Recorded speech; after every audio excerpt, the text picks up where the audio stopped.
ओम नमः शिवाय. श्री सद्गुरुनाथ महाराज की जय. परमपूज्य गुरुदेवता श्री कलावती माता की जय. जय राधे कृष्ण, जय गोपाल कृष्ण, श्री गुरुदेव दत्त. ओम नमः शिवाय. आजचे अनुभव व्हॉट्सअपचे आहेत 2. आज अनुभव संपले की हे मी किती दिवस आईंना म्हणत होते की असं घडावं.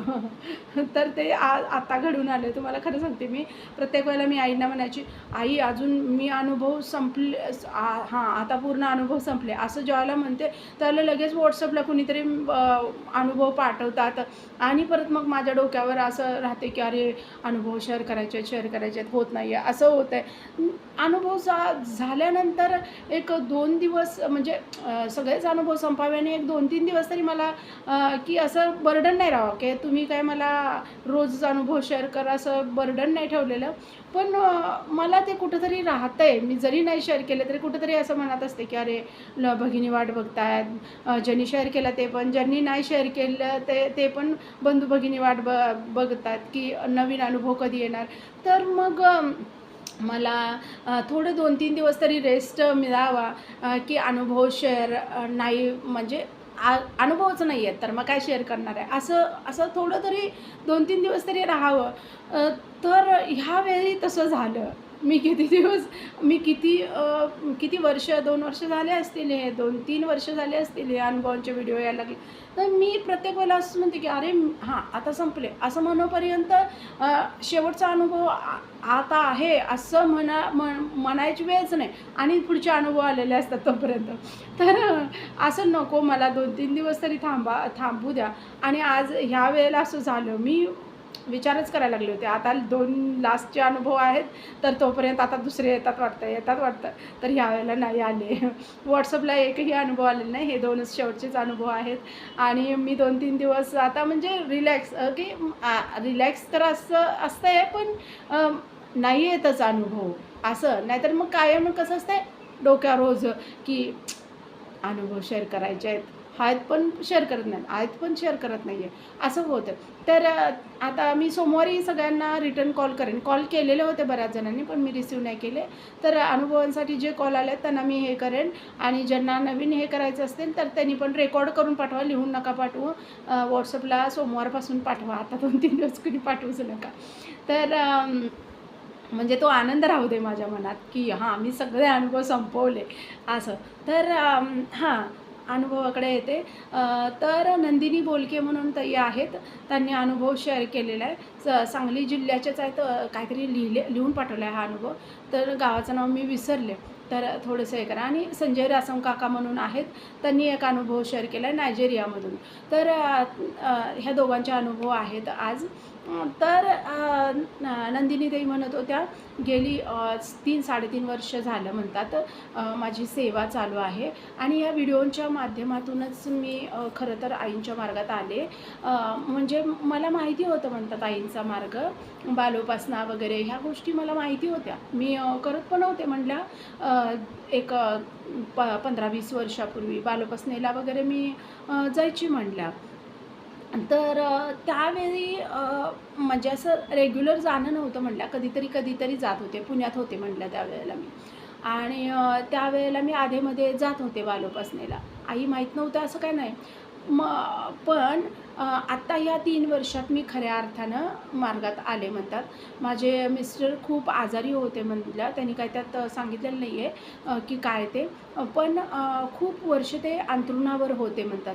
आम्हाला वाटत म्हणजे कुणालाही वाटणार नाही म्हणतात की ते त्यातनं उठतील. तुम्हाला सांगू म्हणतात, अगदी मोजक्या शब्दात त्यांनी खूप चांगलं सांगितलेलं आहे. तर त्या म्हणत होत्या मी अनुभवांच्या माध्यमातून आले आईंच्या मार्गामध्ये. मला खूप आनंद होतो आहे असं कुणी म्हटलं तर की मी म्हणजे हे काय माझं तर नाही येतच, पण खूप मी ह्या गोष्टींसाठी एक काहीतरी माध्यम ठरले. बरेच जण असं एका दादानी पण काल परवा मेसेज केलेला व्हॉट्सअपला नाही सॉरी कमेंट केलेली होती. असेच बऱ्याच कमेंट बऱ्याच ताईंनी सुद्धा केले की आईनी खूप मला म्हणजे मी कुठेतरी नशिबान की या गोष्टीसाठी मी माध्यम ठरले. तर त्या म्हणत होत्या आईंच्याच आणि त्यांनी काल बोलायला हा अनुभव शेअर व्हायला. तर त्या म्हणल्या की ह्या व्हिडिओच्या माध्यमातून मी आईंच्या मार्गामध्ये आले. मला कुणी काही सांगितलं नाही. आधी माहीत होते आई, पण मला कुणी काही सांगितलं नाही. तर माझे मिस्टर आता जवळजवळ 6-7 वर्ष अंथरुणाला हे होते म्हणल्या, खिळून होते. सगळे म्हणजे मला आता मंदिरमध्ये जायला मिळत नाही म्हणतात, का तर त्यांच्यासोबत राहावं लागते मला. पण मुलं सगळेजणच कंटाळलेले होते म्हणतात मिस्टरांना माझ्या. मी स्वतः कंटाळलेले होते म्हणतात. बायको जरी असलं, नवरा जरी असलं, तरी एक वेळ हे असते की करून करून माणूस कंटाळते, असं परिस्थिती झालेली होती म्हणतात. आणि ज्या वेळेला मला हे व्हिडिओ हे व्हायला लागले, त्यावेळेला मी त्यांना ते ऐकवायची म्हणतात. ते व्हिडिओ वगैरे मी त्यांना ऐकवायची तुमचे अनुभवांचे. आणि ज्यावेळेला ते अनुभवांचे व्हिडिओ ऐकायला लागले, हे व्हायला लागलं, तर ते मला स्वतः बोलायला लागले की बालोपासना लाव, नामस्मरण लाव. मग आम्ही दोघं मिळून करायचो म्हणले. ताई हे काकूनी त्यात लिहिलेलं आहे की आम्ही दोघं मिळून बालोपासना, नामस्मरण. तसं काही काम पण नसायचं, सुना वगैरे सगळं करतात म्हणल्या, पण सेवेसाठी माझ्या मिस्टरांना माझ्याशिवाय दुसरं असं कोण हे करणार म्हणल्या. त्यामुळं मला पण खूप त्रास व्हायचा म्हणल्या. पण तुम्हाला सांगू, आम्ही सेवा करायला सुरुवात केली म्हणजे माझ्या मिस्टरांना तर काहीच हे नव्हतं आणि सगळीकडून आशा त्यांची सुटलेली होती. तर खूप नामस्मरण पडल्या नामस्मरण करून करून, आणि तुम्हाला सांगू डॉक्टरांनीसुद्धा आश्चर्य केलं म्हणतात. ह्या आमच्याकडून म्हणतात बरोबर 19-20 महिन्याची सेवा घडली म्हणतात. नामस्मरणाची, बालोपासनेची प्रचंड नामस्मरण झालं म्हणतात. आणि तुम्ही जे अनुभव शेअर करता, या प्रत्येक अनुभवांमध्ये प्रत्येक जे अनुभव सांगणाऱ्यांनी जे सांगितलेलं आहे, त्यांनी असं सरळ लिहिलं की नामस्मरण खूप मोठी ताकद आहे. ह्याची मी स्वतः साक्षी आहे, असं म्हणत होत्या नंदिनी काकू म्हणायला लागेल. तर काही असू द्या. तर त्या म्हणत होत्या की मी स्वतः साक्ष आहे, नामस्मरणात खूप मोठी ताकद आहे. माझे मिस्टर म्हणतात 6 वर्ष असं अंथरुणावर होते म्हणतात. त्यांना म्हणजे मुलांना धरून, दोन्ही मुलांना धरून, आत्ता म्हणतात त्यांच्यात एवढी प्रगती झाली आहे. 20 महिन्याच्या म्हणजे 20 महिने म्हणजे किती, 2 वर्ष होत आले. तर ह्याच्यामध्ये 2 वर्षांच्या नंतरच्या उपासनेमध्ये त्यांच्यात एवढा फरक, 2 वर्षानंतर एवढा फरक जाणवायला लागला म्हणतात की म्हणजे 2 वर्षाची उपासना झाल्यानंतर, असं त्याच्यात लिहिलेलं आहे, सरळ मेन्शन केलेलं आहे की 2 वर्षाच्या उपासनेनंतर म्हणजे 20 महिन्यांच्या उपासनेनंतर असं. तर 20 महिन्यांच्या उपासनेनंतर म्हणतात एवढा फरक झाला म्हणतात की आता ते फक्त माझ्यासोबत चालत येतात बाथरूमपर्यंत माझ्यासोबत. आणि त्यांना उठता येत नव्हतं म्हणतात, शक्यताच नव्हती नव्हे, काहीच हे नव्हतं. पण हा फक्त उपासना, आम्ही दुसरं काहीसुद्धा करत नव्हतो म्हणले, आम्ही काहीच नाही, काही करायला वाव पण नव्हता म्हणले. फक्त हे जे व्हिडिओ आहेत ते माझ्यासाठी किती मोठं वरदान ठरलं आहे, माझ्या मिस्टरांसाठी किती मोठं वरदान ठरलं आहे, ते आम्हालाच माहिती म्हणत होते. आणि ही सगळी आईंची कृपा आहे बरं का. कुणीही यात खरंच कुणी म्हणूच नका की मला म्हणजे ताई मला थँक्यू वगैरे अजिबात म्हणू नका. मी तुम्हाला खरंच हात जोडून, मी मनापासून सांगते, हात जोडून मी विनंती करते की मला थँक्यू अजिबात म्हणू नका. आईंना जे काय धन्यवाद, थँक्यू काही जे असेल त्या आईंना. का तर एवढ्या लोकांचं जर काहीतरी कल्याण कुठंतरी कुणाचं कल्याण होत असेल ना, तर त्याला फक्त आई, ते फक्त आई म्हणजे मी स्वतःला माझ्या आजूबाजूला किंवा माझ्या घरच्यांना जर विचारलं की हे माझ्याबद्दल बोलणंच नको, पण मी सांगते तुम्हाला. त्यामुळे मला अजिबात, मी तुम्हाला हात जोडून सांगते, खरं सांगते, मी मनापासून अगदी आईंची शपथ, मला अजिबात थँक्यू म्हणू नका. हे सगळं आईंचं आहे. आणि मग त्यांनी सांगितलं की माझ्या मिस्टरांमध्ये एवढा जो बदल झालेला आहे, आता ते चालतात म्हणतात, फक्त मला मुलांना, दोन्ही मुलं माझी पकडायचीत म्हणतात. हे 1 वर्ष किंवा 2 महिने 3 महिने नाही, 5-6 वर्ष ते हे प्रकार चालू होते म्हणल्या. आणि ह्या 20 महिन्यांच्या सेवेनंतरच कसा काय असा बदल झाला. अ, को तर हे खूप मोठं आमच्यासाठी अनुभव आहे म्हणतात.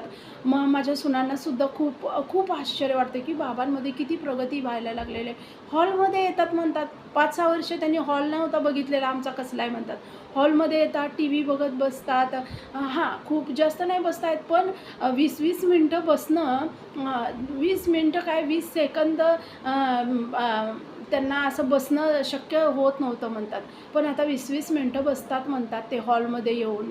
आणि खूप चालतात तिथल्या तिथं गॅलरीपर्यंत जातात. खूप माझ्यासाठी मोठी गोष्ट आहे म्हणतात. आईने अशीच कृपा करून आमच्यावर एवढी एवढी कृपा ठेवू दे, की आम्हाला आयुष्यभर असं निरोगी राहावं, असं म्हणत होत्या नंदिनी काकू. तर आईंची सतत कृपा राहू दे अशीच, आणि ह्याच्यापेक्षा चांगली प्रगती आणि काकांमध्ये होऊ दे, हीच आईंच्या चरणी प्रार्थना.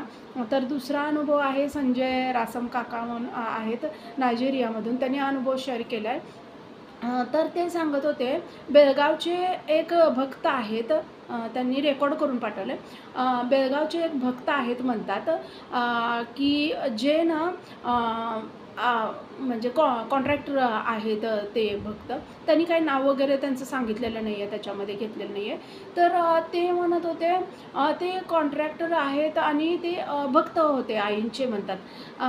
तर त्यांच्या बहिणीनं एकदा त्यांना फोन केलेला होता. त्यांची बहीण कोल्हापूरला दिली आहे म्हणतात. आणि तर तिनं फोन केलेला होता, की मला घर बांधायचं आहे आणि एक 10 लाखाची वगैरे मदत करशील का? तर ते बोलले ठीक आहे. ते दादा जे होते ते बोलले ठीक आहे. मग ते 10 लाख रुपये घेऊन बेळगाववरून कोल्हापूरला यायला लागलेले होते. ज्यावेळेला ते यायला लागले, त्यावेळेला रस्त्यामध्ये एका ठिकाणी ते नाश्ता करण्यासाठी थांबले, हॉटेलमध्ये एका. तर ती 10 लाख त्यांच्यासोबत पिशवीमध्ये होते, बॅग होती ह्याची 10 लाखाची. तर तर ती बॅग ना त्यांच्या मित्राला घेऊन यायला लागले होते ते. तर ती बॅग मागच्या सीटवर होती आणि ते वॉशरूमला गेले आणि मित्रानं काय केलं, तो नंतर आला बाहेर गाडीतून, आणि त्यानं गाडीची खिडकी जी आहे ते म्हणजे तशीच उघडी ठेवली. ते काच वरच घेतली नाही आणि तो तसाच उतरला, त्यांचा मित्र. आणि ते हॉटेलमध्ये गेले आणि त्यांनी नाश्ता वगैरे केले दोघांनी, आणि ते आले परत आणि बघतात तर काच उघडी असल्यामुळं त्यातनं पिशवी गायब झालेली होती. ते बॅग पैशाची गायब झालेली होती. आणि मग त्यांना मोठा धक्का बसला. मग त्यांनी काय केलं, आपल्या पोलीस मित्राला फोन केला काकांनी त्या, आणि म्हटले की असं-असं माझं हे झालेलं आहे, पैशाची पिशवी गेलेली आहे, 10 लाख होते त्याच्यामध्ये. मग त्यांनी तिथल्या स्थानिक पोलिसांना त्यांच्या पोलीस मित्रानं स्थानिक पोलिसांना हे केलं. मग ते पोलीस आले आणि त्यांनी हॉटेलचे दोन्ही गेट बंद करायला लावले. जेवढ्या गाड्या आत होत्या तेवढ्या आतच हे करायला लावले. सगळ्या गाड्यांचं चेकिंग वगैरे केलं. तिथल्या सगळ्या स्टाफ सगळ्यांचं चेकिंग वगैरे केलं. मग कुणाकडं काही सापडेना म्हटल्यावर त्यांनी काय केलं, सगळ्या गाड्या नंबर घेऊन, गाड्यांचे नंबर, फोन नंबर घेऊन सगळ्या गाड्या सोडायला सुरुवात केली. त्याच्यामध्ये म्हणजे त्याच्यानंतर मग ते 15 दिवस गेले. आणि ते आईंचे भक्त, आणि त्यांच्यासोबत असं घडलं. आणि मग ते 15 दिवस आता 10 लाख म्हटल्यावर कुणालाही टेन्शन आहे ना. 15 दिवसानंतर पोलीस स्टेशनमधून आपसूक फोन आला, की तुमची 10 लाखाची बॅग सापडलेली आहे आणि तुम्ही येऊन ओळख पटवून घेऊन जावा. तर मग त्यांना आश्चर्य वाटलं आणि ते आले. तर ती बॅग सापडली कशी बघा. ती ज्या वेळेला ते काका म्हणजे ते सांगत होते, ते काका बोलले की ज्या वेळेला तिथून त्यांनी गेले, तर त्या हॉटेलमध्येच बेळगावला अनुग्रहासाठी 2 मुलींना घेऊन एक गृहस्थ आलेले होते. म्हणजे मुलींना अनुग्रह देण्यासाठी एक गृहस्थ आलेले होते आणि तेही त्याच हॉटेलमध्ये उतरलेले होते. तर मग त्यांची पण गाडी वगैरे चेक केलेली होती ना. तर मग ज्या वेळेला ते घरी गेले, त्यावेळेला घरी त्यांच्याविषयी चाललेला होता की असं असं एका माणसाची बॅग गेली 10 लाखाची वगैरे. आणि त्यांच्या मुली आपले फोटो चेक करत होत्या आणि त्यांनी काय केलेलं होतं की सेल्फी वगैरे घेतात ना मुली, तर येताना म्हणजे अनुग्रह घेऊन त्या मुली घरी चाललेल्या होत्या बरं का. आणि त्यांनी ना असे सेल्फी वगैरे घेत होत्या. तर त्या सेल्फीमध्ये त्यांच्या घरी तो विषय चाललेला होता आणि त्या सेल्फी बघत त्यांचे फोटो बघत होत्या. आणि त्यांनी जे त्यांचे व्हिडिओ आणि सेल्फी वगैरे काढलेली होती त्याच्यामध्ये एक माणूस त्या गाडीतून बॅग काढताना त्या फोटोंमध्ये आलेला होता. आणि त्यांनी मग ते त्यांच्या वडिलांना दाखवलं, अहो बाबा ते तिथं हॉटेलमध्ये हे झालेलं होतं, तर आमच्या फोटोमध्ये मागं तो व्यक्ती दिसतोय आणि गाडीतनं बॅग काढताना दिसतोय. तर हे ज्या वेळेला त्यांनी बघितलं खिडकीतून ते काढताना वगैरे, हे त्यावेळेला त्यांनी ज्यावेळेला बघितलं तर मग त्यावेळेला त्यांनी पोलिसामध्ये त्यांनी ते कळवलं. मग ते पोलिसांनी तो तो फोटो थोडंसं क्लिअर वगैरे केला. आणखी ते हॉटेलच्या त्या माणसाकडे गेले.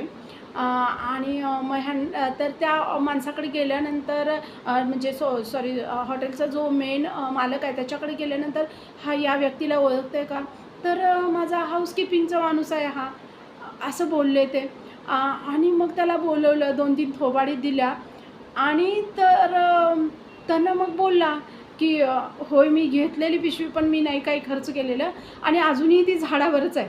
तर गाड्या खाली चेक केलेल्या होत्या, वरती झाडावर त्यानं, आणि 15 दिवस ती पिशवी वरती झाडावरती. म्हणजे बघा, पैसे गेले, आईंच्या भक्ताचे पैसे गेले, पण ते मिळाले कसे? आईंच्या भक्तांच्या करवीच अनुग्रहाला गेलेल्या त्या मुली, त्यांच्याकडून ते पैसे परत मिळाले. म्हणजे त्या मुलींनी जर सेल्फी घेतला नसता तिथं, तर तो व्यक्ती सापडलाच नसता ना. आणि आईनी कसा चमत्कार केला. मग हे अशा प्रकारचे चमत्कार आपण म्हणतो ना की नाही कळून येतं माणसाला. आपण खूप काळजी करत राहतो. खूप मला पण बऱ्याच वेळेला असं अनुभव ऐकले का नाही, म्हणजे मी शेअर करते आणि नंतर कधीतरी ऐकलेलं खरंच आपण किती मूर्ख आहे. म्हणजे किती किती आईंची कृपा होते, पण आपण का विचार करत राहतो आहे. हे सगळ्यांसोबत असं होतं. पण ना सगळेजण म्हणतात ना की श्रद्धा आणि सगळेजण मला आश्चर्य वाटतं की नामस्मरणाची खूप खूप मोठी ताकद आहे आणि ते सगळ्यांचं वाढलं पाहिजे. म्हणजे मला तर असं वाटतं आहे की प्रत्येक श्वासागणिक नामस्मरण घडवून घ्यावं आईंनी. तेवढी तेवढं व्हायला मला तर वाटते आता किती जन्म घ्यावं लागले बापरे कोणास ठाऊक. पण व्हायला पाहिजे असं वाटतं आहे मला. पण जेवढं नामस्मरण आपण वाढवू ना, प्रत्येक बंधू भगिनींचं वाढवू ना, तेवढं सगळ्या गोष्टी आपण घरीच बसून कुठंच जायची गरज नाही. जिथं आहे ना तिथं बसून नुसतं नाम वाढवलं ना, तर तिथल्या तिथं सगळे प्रॉब्लेम सॉल्व करायला म्हणजे अगदी आई करतातच. ते आपण एकदा गुरूंचे पाय धरले की ते होतंच. हे सगळ्या अनुभवांमधून सिद्ध झालेलं आहे. तर आणि फायनली आज सगळे अनुभव पण संपलेले आहेत. तर असेच छान छान अनुभव सगळ्यांना येऊ देत. मी सोमवारपासून सगळ्यांना फोन करेन. आणि जर कोणाला व्हॉट्सअपला शेअर करायचे असतील तर सोमवारपासून करा मला. आणि आता हे म्हणजे ह्याचे जर शॉर्ट बनवता आले तर मग मी या 2-3 दिवसात बनवेनच मी. मला आज खूप समाधान वाटायला लागलं की अरे मी सगळे अनुभव शेअर केलेले आहेत, सगळं काम संपलं आहे.